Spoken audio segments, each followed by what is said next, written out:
Welcome back, everyone. You've sent us some really interesting material to dive into, focusing on Rhonda Byrne's The Secret. And Yeah.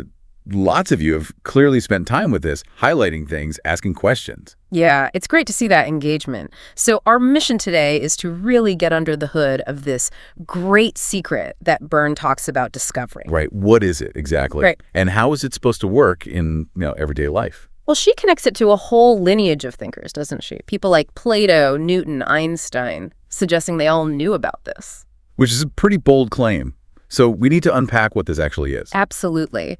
And at its heart, it's this idea called the law of attraction, the core principle being like attracts like. But specifically for thoughts, right? The idea that our thoughts are like magnets, pulling experiences towards us. Exactly. Think of your thoughts as having a frequency, like a radio signal. You're constantly broadcasting. And that signal goes out into the universe, finds things on the same frequency, and brings them back to you. It's a feedback loop.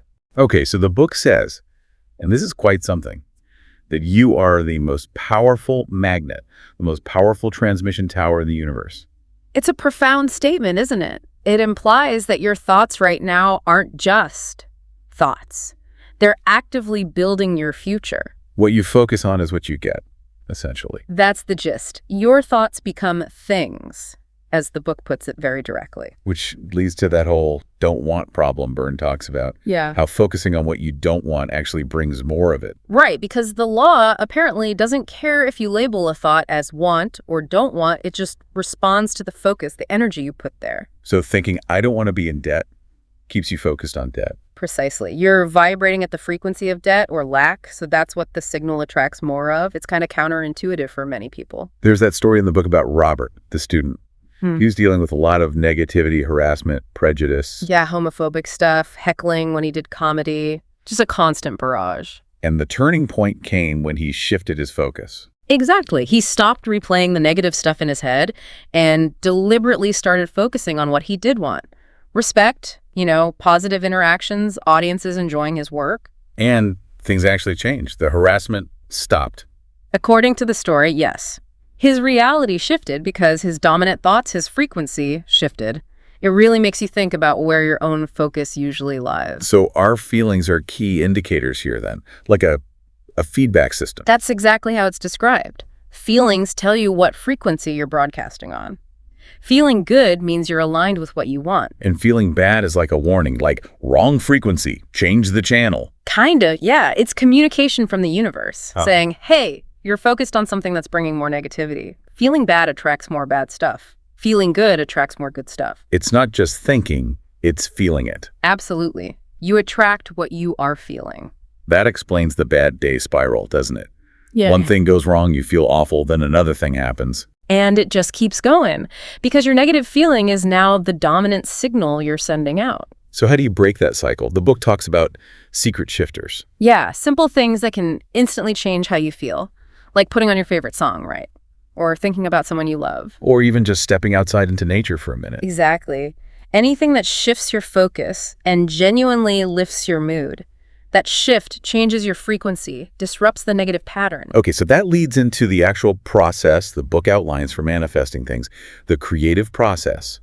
Ask, believe, receive. Right, and it uses that metaphor of Aladdin's lamp. The universe is the genie. Always saying, your wish is my command. But the key is, the law of attraction takes everything you think, feel, say, and do as your command. It assumes you want what you're focusing on. So the first step, asking, needs to be really clear. Yeah, you can't be vague. You need to know exactly what you want and ask for it specifically. Like ordering from a catalog, Byrne says, you need the item number, not just the general category. Makes sense. Then comes believing. This seems harder, acting as if you already have it. That's the core of it. It's about embodying the feeling of the wish fulfilled. Not just hoping, but having this unwavering faith, this knowing that it's already yours or on its way. That sounds like a big leap for some people. How do you generate that feeling of belief if it's not actually here yet? It's practice, I think. Visualization helps, affirmations, but really cultivating the feeling of having it now. That feeling of belief is described as the greatest power you have. And what about the how? How it's going to happen? That's a tricky bit. The book insists you have to let go of the how. Trying to figure it out means you don't fully trust the process. It shows a lack of faith. Exactly. The hows are the domain of the universe. Your job is the asking and the believing, the feeling. The universe handles the logistics. Which connects to the final step, receiving. You have to feel good to receive. Yes, because feeling good puts you on the frequency of what you've asked for.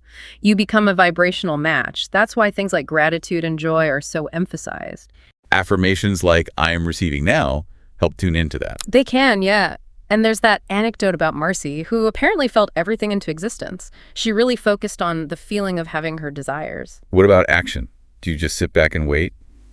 Not necessarily. The idea is that you might get an intuitive nudge and inspired action. But it shouldn't feel like hard work or struggle. It should feel joyful, easy. Like the universe guiding you. That's the concept. Trusting your intuition, those little urges that feel good. Okay, so let's talk about applying this.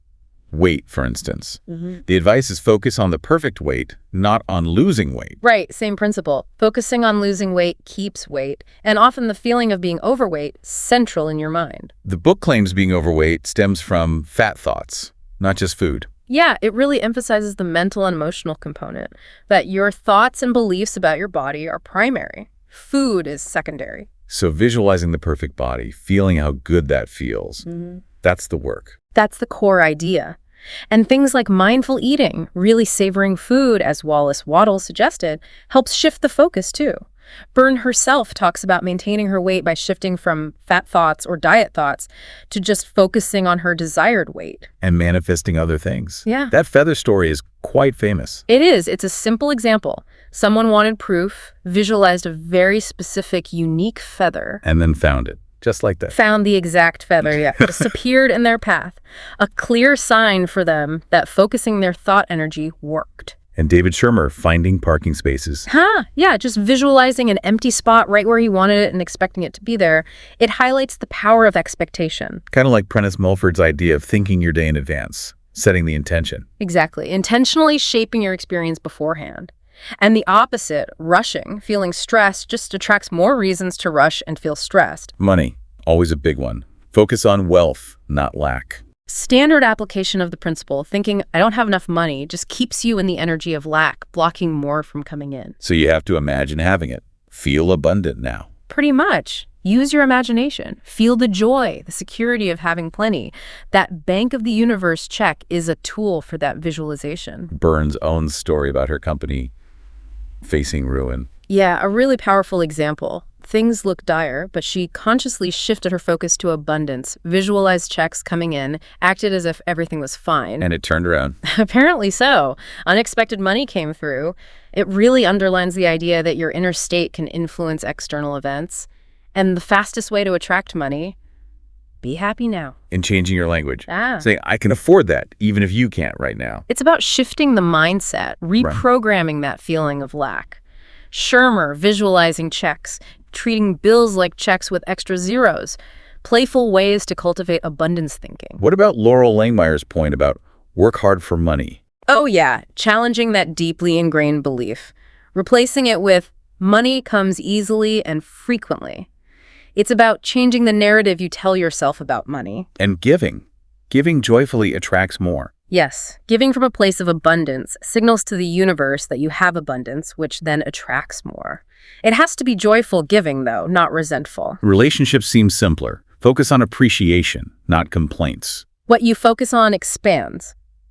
Appreciate the good things in someone, you'll likely see more of them. Focus on their flaws. Well, Health is a big one, too. The body is a product of thought. Using the placebo effect as evidence. It's definitely one of the more provocative areas. The placebo effect does show the mind's power over the body. The Secret takes it further, suggesting negative thoughts, focusing on illness, can hold disease in the body. So think perfect health. Focus on wellness, not the sickness. That's the advice. And try not to talk about being unwell constantly, because that reinforces the focus on illness. And the idea you can't catch something unless you think you can? Yeah. That's challenging. It is. It really pushes the boundaries of mind over matter. But look at Morris Goodman's story, The Miracle Man. Right, paralyzed, but visualized himself walking out of the hospital. And did. An incredible example, suggesting the mind's potential is maybe far greater than we usually assume. Energy medicine is briefly mentioned too, changing frequencies for health. What about the world? Big problems like war, hunger. The advice is not to resist them. Because resistance gives them energy, keeps them in focus. Instead, focus on what you do want.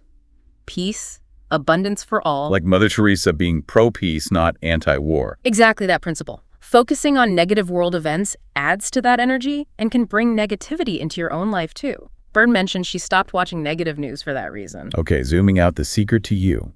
Our own power. Everything is energy. Yes, everything vibrates, and our thoughts and feelings determine our personal frequency. It connects to quantum physics ideas. Mind shaping reality. It draws those parallels, yeah. The observer effect, consciousness influencing the perceived world, and this concept of the universal mind. All intelligence, wisdom, perfection, everywhere. And therefore inside us. That's the idea. It's not separate from us. We are part of it, have access to it. So all knowledge, discoveries, inventions, they already exist in that mind, waiting to be accessed. That's the implication. We just need to tune in. And we're all connected, part of this one mind. So harming others, even in thought, harms ourselves. Which leads to the idea that we are God in physical form, spirit in the flesh, unlimited potential. Pretty much the peak of the empowerment message in the book, and the power of I am. Whatever follows I am summons creation. With force, yes. That's why you need to be aware of what follows it. Avoid I'm not statements. Use affirmations like I am whole, perfect, strong. And seeing desires as already facts in the universal mind helps manifest them faster. That's the suggestion. Treating it as already done accelerates the process. There are no limits, really, except the ones we impose with our own thinking. The power lies in awareness of the power. Exactly. And how to get more aware. Simple check-ins. What am I thinking now? What am I feeling now? Bring yourself present. So wrapping it all up, the secret to life is what? Fundamentally, that you create your own reality. You get to choose. The absolute key is feeling good now. Yes. Inner happiness is the fuel. Do what brings you joy. Ask yourself, what is my joy? And follow that. The law of attraction will bring more joy. It ends on a very hopeful note, doesn't it, about the potential we have now? Absolutely. This knowledge is accessible. The impossible can become possible. The secret isn't out there somewhere. It's within you. Right. And the more you use this power, this understanding, the more powerful you become in using it. The goal is to be the power, the joy, the love. So really thinking about all this, the material you shared, it all points inwards. The power to shape your reality is right here. It really hinges on that connection between thoughts, feelings, and what shows up in your life. We definitely encourage you to, observe your own thoughts and feelings more consciously. Yeah, just notice them. And maybe here's a thought to leave you with. If your thoughts really are shaping your reality, as the book suggests, what's one small, deliberate shift you could make in your thinking today? Yeah. What positive intention could you set? And maybe what secret shifter could you use right now to help you feel good? Something to ponder.